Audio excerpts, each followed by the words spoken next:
ఇప్పుడు యూట్యూబ్ హిస్టరీలోనే ఒక ట్రెండ్ ని క్రియేట్ చేసిన మిస్టర్ బీస్ గురించి చెప్పబోతున్నాను. మిస్టర్ బీస్ పూర్తి పేరు జిమ్మీ డొనాల్డ్సన్. అసలు ఇతను ఇంత పాపులర్ యూట్యూబర్ ఎలా అయ్యాడు? Number 1, creativity. ఇతను ఏదో సింపుల్ గా ఒక వీడియో తీసి అప్లోడ్ చేయడు.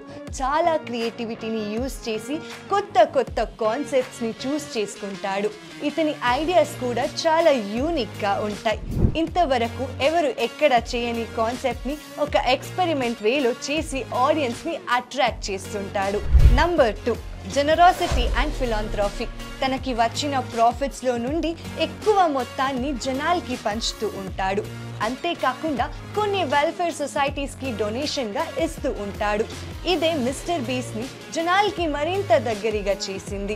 Number 3, consistency. ఇతను ఎప్పుడంటే అప్పుడు వీడియో తీసి అప్లోడ్ చేయడు. ఒక ప్లాన్ చేసుకుని ఆ ప్లాన్ ప్రకారం రెగ్యులర్ గా వీడియోస్ ని అప్లోడ్ చేస్తూ జనాలకి ఎప్పుడు దగ్గరగా ఉంటాడు. నంబర్ 4, ఆడియన్స్ తో ఎంగేజింగ్ గా ఉండడం. సోషల్ మీడియాలో ఎక్కువగా యాక్టివ్గా ఉంటూ పబ్లిక్ కమెంట్స్ కి రియాక్ట్ అవుతాడు. కొంతమంది ఆడియన్స్ ని తన కాన్సెప్ట్ లో ఇన్వాల్వ్ చేసి వీడియోస్ ని ఇంకొంచెం స్పైసీగా చేస్తూ ఉంటాడు. సో తన ఫ్యాన్స్ నుండి ఒక పాజిటివ్ రెస్పాన్స్ వస్తూ ఉంటుంది. Number 5, risk taking. తన వీడియోస్లో ఎక్కువగా రిస్క్ కంటెంట్ ఉంటుంది. అలాగే ఎక్కువ ఇన్వెస్ట్మెంట్ కూడా చేస్తూ ఉంటాడు. చాలామంది ఎక్కువగా రిస్క్ చేయడానికి భయపడుతూ ఉంటారు. కానీ మిస్టర్ బీస్ట్ మాత్రం వాటిపైన ఎక్కువగా ఎక్స్పెరిమెంట్ చేస్తూ ఉంటాడు. అవే ఇంట్రెస్టింగ్ రిజల్ట్స్ని ఇస్తూ ఉంటాయి. Number 6, quality production. ఎక్కువ మంది రీచ్ అయ్యేలాగా ఒక క్వాలిటీ ప్రొడక్షన్ని మెయింటైన్ చేస్తూ ఉంటాడు. అతని కాంటెంట్స్ కానీ వీడియోస్ కానీ చాలా ప్రొఫెషనల్గా ఉంటాయి. Number 7, adaptability. కాంటెంట్ కోసం వీడియోస్లో ఎక్కువగా ఇన్వాల్వ్ అవుతూ ట్రెండ్కి తగ్గట్టు వీడియోస్ క్రియేట్ చేస్తాడు.